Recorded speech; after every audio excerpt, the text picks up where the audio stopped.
जय श्री कृष्ण। राधे राधे। आप सभी का दिन शुभ और मंगलमय हो। भगवान श्री कृष्ण की कृपा सदा आप सभी पर बनी रहे। इससे पहले की कथा सुनने के लिए और कमेंट करने के लिए आप सभी का बहुत बहुत धन्यवाद।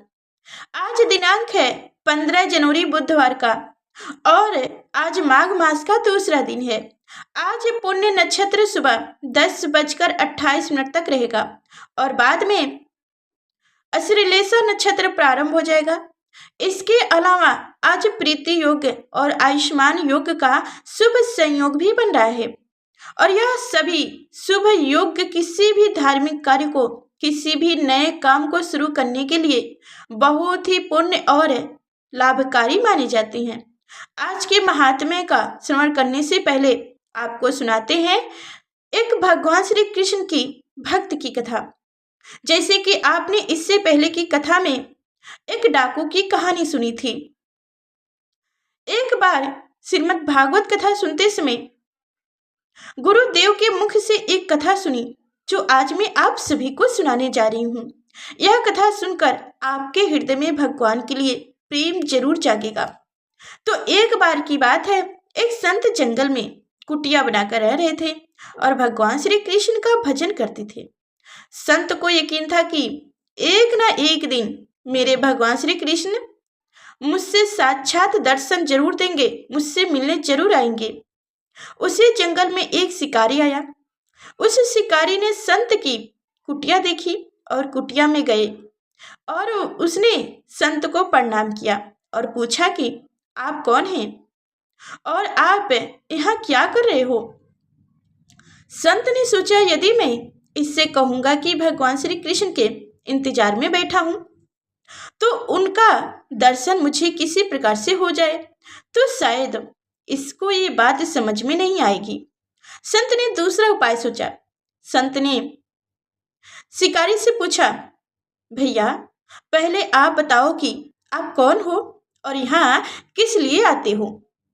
उस शिकारी ने कहा कि मैं एक शिकारी हूँ और यहाँ शिकार के लिए आया हूँ। संत ने तुरंत उसी की भाषा में कहा कि मैं भी एक शिकारी हूँ और अपने शिकार के लिए यहाँ आया हूँ। शिकारी ने पूछा, अच्छा संत जी, आप ये बताइए आपका शिकार दिखता कैसा है, आपके शिकार का नाम क्या है। हो सकता है कि मैं आपकी शिकारी को खोज लाऊं, आपकी मदद करूं।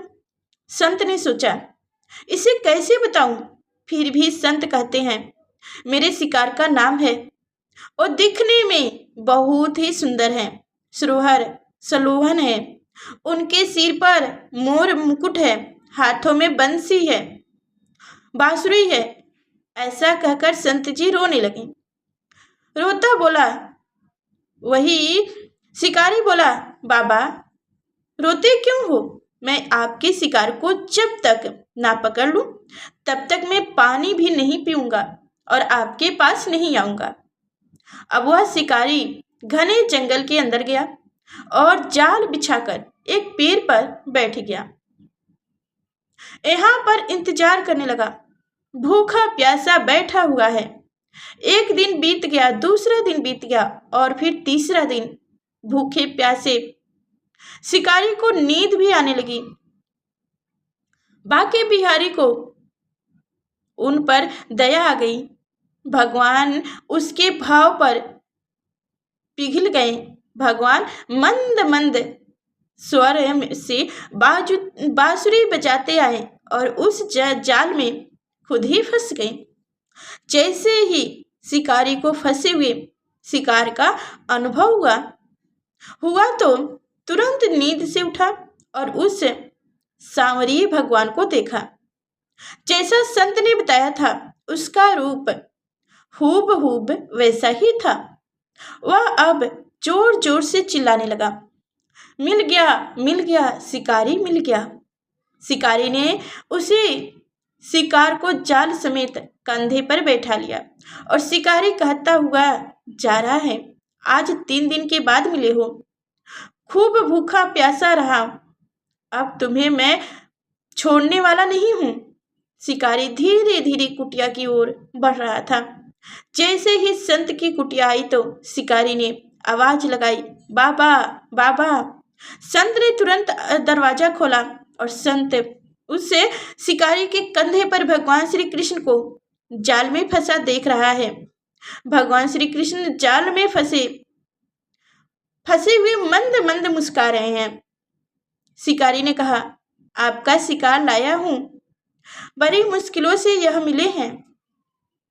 संत के आज होश उड़ गए। संत शिकारी के चरणों में गिर पड़ा। संत आज फूट फूट कर रोने लगा। संत कहने लगे, मैंने आज तक आपको पाने के लिए अनेक प्रयास किए प्रभु, लेकिन आज आप मुझे इस शिकारी के कारण मिले हो। भगवान बोले, इस शिकारी का प्रेम तुमसे ज्यादा है, इसका भाव तुम्हारे भाव से ज्यादा है, इसका विश्वास तुम्हारे विश्वास से ज्यादा है। इसलिए आज जब 3 दिन बीत गए तो मैं आए बिना रह ही नहीं पाया। मैं तो अपने भक्तों के अधीन हूँ और आपकी भक्ति भी कम नहीं है संत जी। आपके दर्शन के फल से मैं इसे 3 ही दिनों में प्राप्त हो गया। इस तरह से भगवान ने खूब दर्शन दिया और फिर वहां से भगवान चले गए। बोले भगवान श्री कृष्ण की जय हो। अब सुनिए दूसरी अध्याय कथा। राजा के ऐसे वचन सुनकर तपस्वी कहने लगे कि हे राजन, भगवान सूर्य बहुत शीघ्र उदय होने वाले हैं, इसलिए यह समय हमारे लिए स्नान का है, कथा का नहीं। सो आप स्नान करके अपने घर जाओ और अपने गुरु श्री वशिष्ठ जी से इस महात्म्य को सुनो। इतना कहकर तपस्वी सरोवर में स्नान के लिए चले गए और राजा भी विधि पूर्वक सरोवर में स्नान करके अपने राज्य को लौट आया और रानीवास में जाकर तपस्वी की सब कथा रानी को सुनाई। तब सूत जी कहने लगे कि महाराज, राजा ने अपने गुरु वशिष्ठ जी से क्या प्रश्न किया और उन्होंने क्या उत्तर दिया, सो कहिए। व्यास जी कहने लगे, हे सूत जी, राजा दिलीप ने रात्रि को सुख से सोकर प्राप्त समय ही अपने गुरु वशिष्ठ जी के पास जाकर उनके चरणों को छूकर प्रणाम कर तपस्वी के बताए हुए प्रश्नों को अति नम्रता से पूछा कि गुरुजी, आपने आचार्य दंड नीति, राज्य, धर्म तथा चारों वरों के चारों आश्रमों की क्रियाओं, दान और उनके विधान, यज्ञ और उनकी विधियां, व्रत उनकी प्रतिष्ठित तथा भगवान विष्णु की आराधना अनेक प्रकार से तथा विस्तार पूर्वक मुझको बतलाइए। अब मैं आपसे माघ मास के स्नान के महात्म्य को सुनना चाहता हूँ। सो हे तपोधर, नियम पूर्वक इसकी विधि समझाइए। गुरु वशिष्ठ जी कहने लगे कि हे राजन, तुमने दोनों लोकों के कल्याणकारी वनवासी तथा गृहस्थियों के अंत्यकारण को पवित्र करने वाले माघ मास के स्नान का बहुत सुंदर प्रश्न पूछा है। मकर राशि में सूर्य के आने पर माघ मास में स्नान का फल गौ, भूमि, तिल, वस्त्र, स्वर, अन्न, घोड़ा आदि दानों तथा चंद्र उदय और ब्रह्मा कुछ व्रत आदि से भी अधिक होता है। वैशाख तथा कार्तिक में जप, दान, तप और यज्ञ बहुत फल देने वाला है, परंतु माघ मास में इसका फल बहुत ही अधिक होता है। माघ में स्नान करने वाला पुरुष राजा और मुक्ति के मार्ग को जानने वाला होता है। दिव्य दृष्टि वाले महात्मे ने कहा है कि जो मनुष्य माघ मास में सकाम या भगवान के निर्मित नियम पूर्वक माघ मास में स्नान करता है, वह अत्यंत फल वाला होता है। इसको शरीर की शुद्धि, प्रीति, ऐश्वर्य तथा चारों प्रकार के फलों की प्राप्ति होती है। अदिति ने 12 वर्ष तक मकर संक्रांति में अन्न त्याग कर स्नान किया। इससे तीनों लोकों को उज्जवल करने वाले 12 पुत्र उत्पन्न हुए। माघ में स्नान करने से ही रोहिणी, सुभागा, अरुंधति दानशीलता हुआ और इंद्रवारी के समान रूपवती होकर प्रसिद्ध हुई। जो माघ मास में स्नान करते हैं तथा देवताओं के पूजन में तत्पर रहते हैं, उनको सुंदर स्थान, हाथी और घोड़े की सवारी तथा दान को द्रव्य प्राप्त होता है। अतिथियों से उनका घर भरा रहता है और उनके घर में सदा वेद ध्वनि होती रहती है। वह मनुष्य धन्य है जो माघ मास में स्नान करते हैं, दान देते हैं तथा व्रत और नियमों का पालन करते हैं और दूसरों के पुण्यों के सिर होने से मनुष्य स्वर्ग से वापस आ जाते हैं। परंतु जो मनुष्य माघ मास में स्नान करता है वह कभी स्वर्ग से वापस नहीं आता। इससे बढ़कर कोई नियम, तप, दान पवित्र और पापनाशक नहीं है। भृगु जी ने मरिक पर्वत पर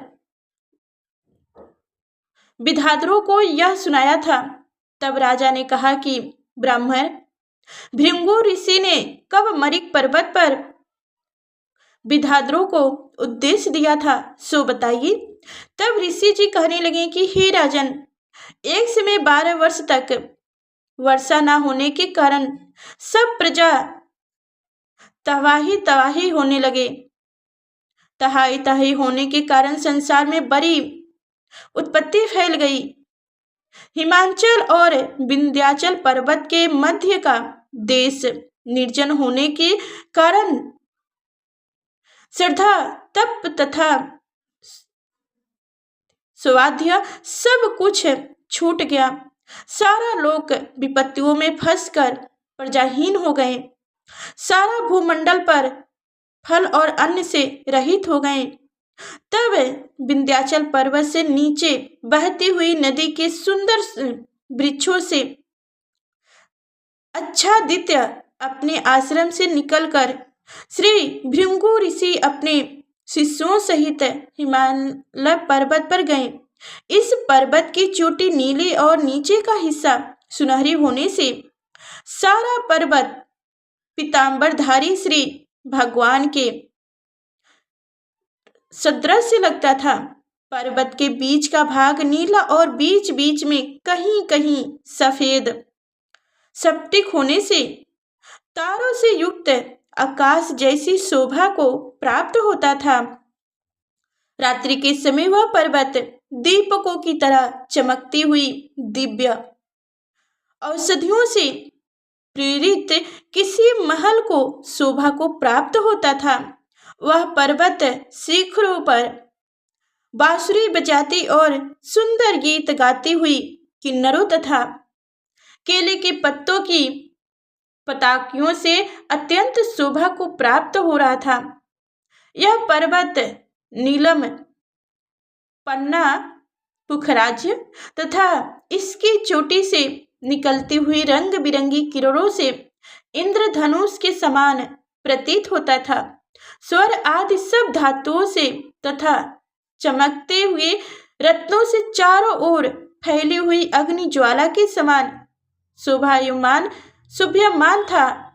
इसकी कदांतरों में काम पीड़ित विद्याधारी अपने पतियों के साथ आकर मरिक करती थी और गुफाओं में ऐसे ऋषि मुनि जिन्होंने संसार के सब कलेशों को जीत लिया है, रात दिन ब्रह्मा का त्याग करते हैं और कई एक हाथ में रुद्राक्ष की माला लिए हुए शिव की आराधना में लगे हुए हैं। पर्वत के नीचे भागों में जंगली हाथी अपने बच्चों के साथ खेल रहे हैं तथा कस्तूरी वाले रंग बिरंगी मृगों के झुंड इधर उधर भाग रहे हैं। यह पर्वत सदा राज्य शंख तथा मोरों से भरा रहता है। इसी कारण इसको हेमकुंड कहते हैं। यहाँ पर सदैव ही देवता और अप्सराएं निवास करते हैं। इस तरह से आज की अध्याय कथा संपन्न हुआ। कल की अध्याय कथा सुनने के लिए लाइक कर चैनल को सब्सक्राइब अवश्य करिएगा। और कमेंट करके बताइएगा कि हमारी कथाएं आप सभी को कैसी लगी। जय श्री हरि, जय माँ लक्ष्मी।